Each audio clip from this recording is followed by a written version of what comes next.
Good morning students. Class third science में हमने chapter 8 read किया था, सॉलिड, लिक्विड एंड गैसेस।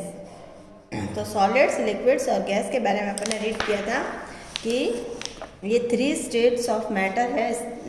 जो मैटर है या कोई भी थिंग्स है वो 3 फॉर्म में मिलती है, सॉलिड, लिक्विड और गैस। सॉलिड वो होते हैं जिसका एक डेफिनेट शेप होता है और जो हार्ड होते हैं, और लिक्विड वो होते हैं जिनका कोई डेफिनेट अपना शेप नहीं होता है। जिस कंटेनर में इसको डालते हैं वो उसी का शेप ले लेते हैं और ये फ्लो करते हैं। और गैस जो है उसका भी कोई डेफिनेट शेप नहीं होता है, जिस कंटेनर में वो डालेंगे उसी का शेप ले लेगी और वो अपना शेप जो है रेडीली चेंज कर लेती है।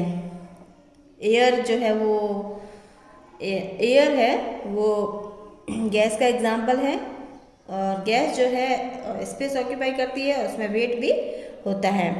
फिर चेंज ऑफ फॉर्म बताया था कि मेल्टिंग, इवेपोरेशन, फ्रीजिंग और कंडेंसेशन, इन सब से ये फॉर्म चेंज होता है। लिक्विड का सॉलिड में, सॉलिड का लिक्विड में, इस तरह से डिफरेंट प्रोसेस के द्वारा होता है। फिर डेली लाइफ में गैसेज और लिक्विड्स और सॉलिड का क्या क्या यूज़ है, इन सब के बारे में इस चैप्टर में अपन ने रीड किया था। आज अपन करेंगे इसके क्वेश्चन आंसर।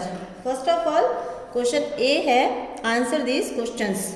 उसमें फर्स्ट क्वेश्चन है what is matter. It means matter क्या है, मैटर क्या है। तो आंसर है anything which has mass and occupy space.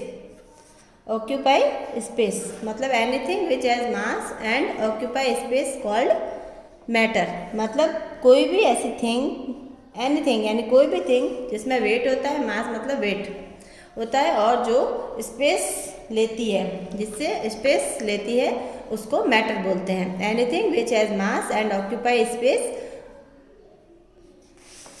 Is called matter. Anything which has mass and occupy space is called matter. Okay, now question second, state the difference between solid and liquid. solid और liquid में क्या difference है वो आपको बताना है। तो a solid has definite shape whereas a liquid has no definite shape। मतलब जो सॉलिड है उसका एक डेफिनेट शेप होता है, जबकि जो लिक्विड है उसका कोई डेफिनेट शेप नहीं होता है। तो ये दोनों में डिफरेंस है। A solid has definite shape whereas a liquid has no definite shape. Okay, now question third, how can you say that ink is a liquid. आप कैसे कह सकते हो कि इंक जो है वो लिक्विड है। इंक पता है ना आपको, इंक क्या होती है, जो पेन में डाल के उससे अपन लिखते हैं। तो कैसे कह सकते हो कि वो लिक्विड है। तो we can say that ink is liquid. We can say that ink is a liquid because it has no definite shape, उसका कोई डेफिनेट शेप नहीं है, एंड कैन फ्लो, और वो फ्लो करती है, बहती है, इसलिए वो लिक्विड है। We can say that ink is a liquid because it has no definite shape, उसका कोई definite shape नहीं है, जिस कंटेनर में डालेंगे वो उसी का शेप ले लेगी, and can flow, और वो बहती है, इसलिए वो liquid है। Okay, now question 4, list any 2 properties of solid, liquids and gas।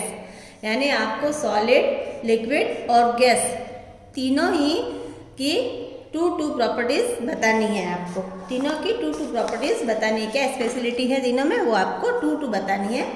तो first of all 2 properties of solid. Solids की properties, it has a definite shape and solids are hard. एक तो उनका डेफिनेट शेप होता है और solids जो है वो हार्ड होते हैं। ये इसकी क्या है, स्पेशलिटी है।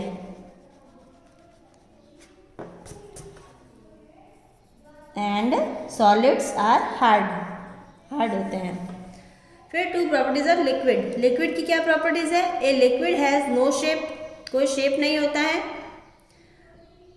ऑफ इट्स ओन, अपना कोई शेप नहीं होता है, इट कैन फ्लो, और ये फ्लो करता है, बहता है, इसलिए ये लिक्विड है। तो a liquid has no shape of its own, अपना कोई शेप नहीं होता है, इट कैन फ्लो, और वो फ्लो करता है। ये इसकी दो प्रॉपर्टीज़ हैं। नेक्स्ट है आपके गैस।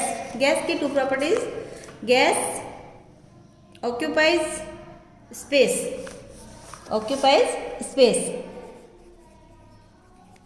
गैस जो है वो स्पेस ऑक्यूपाई करती है एंड हैज़ वेट, और उसका वेट होता है। ये है गैस की टू प्रॉपर्टीज। तो ये हो गए हमारे क्वेश्चन आंसर। नेक्स्ट है बी, कंप्लीट द सेंटेंसेस, यानी इन सेंटेंसेस को फिल करना है आपको। अ solid has dash shape, solid का कैसा शेप होता है, डेफिनेट, तो ब्लैंक में आएगा डेफिनेट। सेकेंड है liquids take the dash of container, liquids जो है कंटेनर का क्या ले लेते हैं, मतलब खुद का तो उनका कोई शेप नहीं होता है, तो वो क्या करते हैं, कंटेनर का क्या लेते हैं, शेप। क्या आएगा सेकंड में, शेप। थर्ड है air is an example of dash, air किसका एग्जाम्पल है, सॉलिड का, लिक्विड है का, या गैस का, तो एयर जो है वो एग्जाम्पल है गैस का, तो GS गैस लिखेंगे। फोर्थ है water change from liquid to solid by dash, water जो है वो लिक्विड से सॉलिड में कौन सी प्रोसेस से चेंज होता है, फ्रीजिंग। जैसे वाटर है उसको फ्रिज में रखते हैं तब वो क्या बनता है, आइस बनता है, आइस सॉलिड है, यही पूछा है इसने कि water change from liquid to solid, liquid से सॉलिड बाय किससे बनता है, फ्रीजिंग से, फ्रिज में वाटर को रखते हैं तब वो आइस बन जाता है और आइस सॉलिड है। ओके, तो यहाँ लिखेंगे freezing. Now question C, write T for true and F for false statement, जो सेंटेंस ट्रू है उसके आगे टी लिखना है, जो फॉल्स है, जो रॉन्ग सेंटेंस है उसके आगे एफ लिखना है, फॉल्स लिखना है। Matter exist in 4 states, matter जो है 4 स्टेट में एग्जिस्ट होता है, नो 3 स्टेट्स में होता है, इसलिए ये फॉल्स है, एफ लिखेंगे। A liquid has definite shape, liquid का डेफिनेट शेप होता है, नो लिक्विड का कोई शेप नहीं होता है डेफिनेट, इसलिए इसको भी फॉल्स लिखेंगे। The most common liquid on the earth is water, most common liquid, earth पे मोस्ट कॉमन लिक्विड वाटर है, यस राइट है, टी लिखेंगे। Solids, liquids and gas have many uses in our daily life, liquid, solid और gas का हमारे daily life में बहुत use है, बहुत यूज़ है, यस ट्रू, सॉलिड्स का भी है, लिक्विड्स का भी है और गैस का भी है। ओके, तो आज का आपका असाइनमेंट है, क्वेश्चन ए है वो आपको कॉपी में नोट डाउन करने हैं क्वेश्चंस और आंसर्स, और बी और सी आपको बुक में ही नोट डाउन करना है। Okay, thank you students.